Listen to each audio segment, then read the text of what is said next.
Olá a todos, eu sou a Silvia e é um prazer estar aqui com vocês apresentando o meu trabalho que tem este título,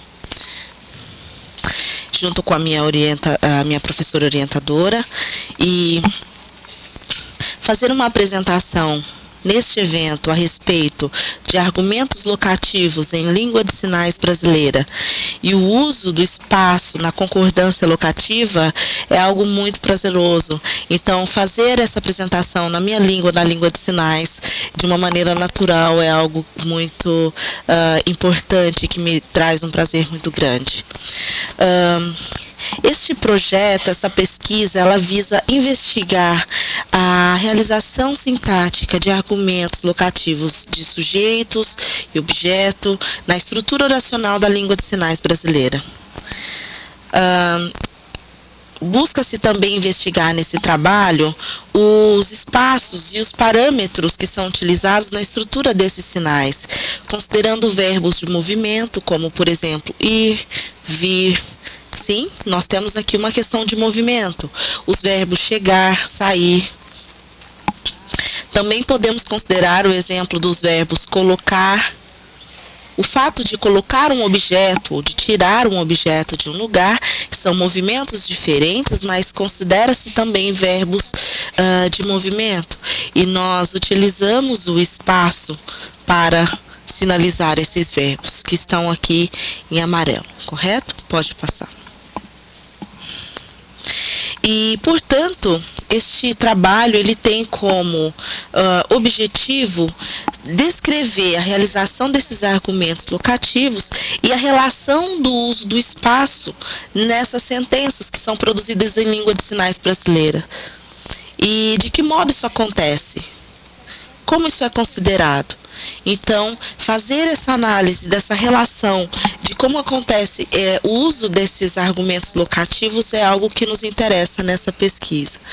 Então, a gente busca também analisar, considerando, por exemplo, a tradução, né, para o português. Nós temos aqui exemplos com o verbo ir. Então, eu posso mostrar: eu vou ao cinema. Eu vou para o cinema. E o local onde eu produzo o sinal cinema diz respeito a essa questão do argumento locativo, né? Assim como eu vim de casa, é um outro exemplo que pode ser produzido neste caso. Com relação ao verbo chegar e sair, nós podemos observar em língua de sinais aqui, o professor chegou na sala. E o exemplo 4, o professor saiu da sala. E nós sempre utilizamos isso para... Esses fenômenos, eles acontecem nesses tipos de sentença. Com os verbos colocar e tirar, nós também temos exemplos como: o professor colocou a chave na gaveta. E o exemplo abaixo, número 6, o professor tirou a chave da gaveta. Próximo. Então, a hipótese que se tem sobre esse trabalho é que se trata de uma pesquisa em que você tem esse argumento locativo no português. Esse fenômeno acontece de modo obrigatório. Em um artigo em que eu escrevi para um outro congresso, juntamente com Salles, 2017, nós trazemos essa questão. Uma outra hipótese que nós propomos nesse trabalho é que esse argumento locativo, ele é marcado por uma concordância locativa que está atrelada à estrutura morfossintática do verbo. E nós temos autores como Quadros e Carnop, 2004, que vão discutir essas questões.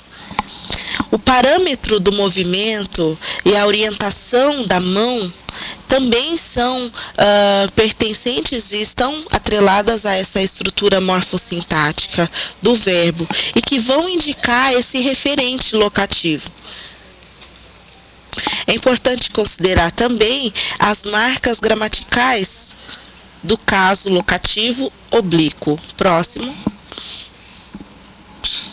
Então, nós temos aqui, por hipótese, a existência do verbo que é espacial e que ele vai apresentar neste verbo um afixo. E este afixo nós denominamos de afixo locativo. No argumento locativo, ele é marcado por uma estrutura que é morfossintática que está atrelada ao verbo. E uma outra questão é com relação ao movimento deste verbo, o movimento direcional, como é o caso do ir e do vir, e dentre outros. Os dados defendidos neste trabalho, a partir desses dados, nós podemos considerar a questão do caso locativo oblíquo no argumento locativo. Então, ele vai mostrar como são realizadas essas concordâncias locativas. Mas isso não é só com relação ao concordância locativa e esse caso locativo oblíquo. Nós temos também um movimento que é direcional e que ele está relacionado a verbos como ir, vir, chegar, sair, ou seja, verbos em que estejam relacionados a esse movimento de direcionalidade. Eu vou a um lugar, eu volto de um lugar, eu saio, e dentre outros exemplos. Então, nesse sentido, nós temos aí a concordância locativa, que ela pode ser comparada com verbos e que Quadros e Carnop 2004 também abordam sobre essa questão. Outro ponto a ser considerado são os parâmetros de movimento e essa orientação do verbo de concordância e também o modo como são utilizados esses verbos. Por exemplo, o verbo ajudar, nós temos aí um caso de objeto indireto em que o viajar não acontece da mesma forma. O parâmetro do movimento e da orientação no verbo espacial, ele também marca o caso oblíquo locativo. Então, você pode dizer, João vai para São Paulo, ele vai viajar. Então, para onde? Para São Paulo. Então, se eu faço essa estrutura, eu também considero, né, um caso oblíquo locativo. Com relação à estrutura, nós temos aí alguns tipos, né, de verbos e a realização desses verbos de concordância. Nós temos a concordância locativa atrelada à teoria do caso e as considerações finais. No quadro teórico, nós estamos nos baseando na hipótese da gramática gerativa e essa análise ela é baseada na perspectiva de Chomsky.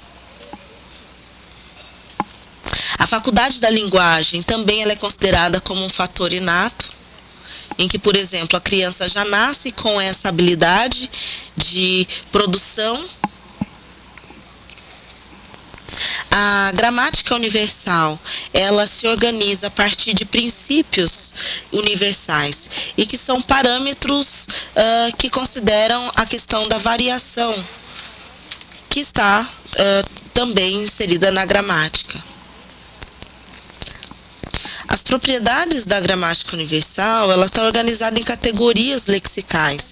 E isso funciona, de certa forma, dentro de um sistema de operações. Nós temos aqui o caso do concatenar, né, e que é organizado como marger.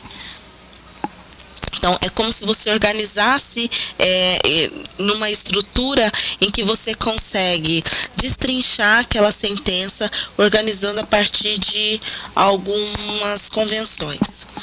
Então, nós temos aí em língua de sinais brasileira esses argumentos que são realizados de acordo com o tipo de verbo. Quadros e Carnop 2004 afirmam essa questão, este fenômeno, e a existência de 3 verbos em língua de sinais, 3 tipos de verbo, sendo eles verbo simples, verbo de concordância e verbos espaciais. Então, este segundo verbo de concordância, ele acontece com uma frequência maior na língua. Quando nós estamos dizendo a questão do caso, que ele é abstrato, e você não... isso torna visível qual é o papel temático que está marcado aí nessa posição gramática do DP, como está nos slides, vocês podem verificar.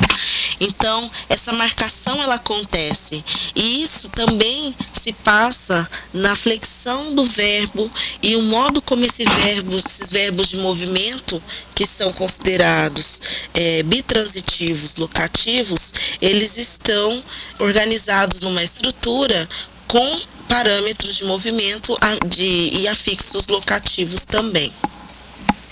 Aqui, por exemplo, nós temos o verbo colocar.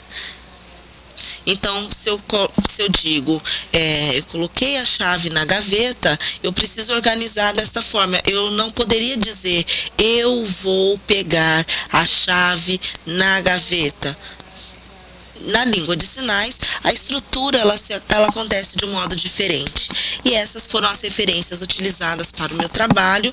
Aqui as autoras que escreveram este trabalho, e muito obrigada.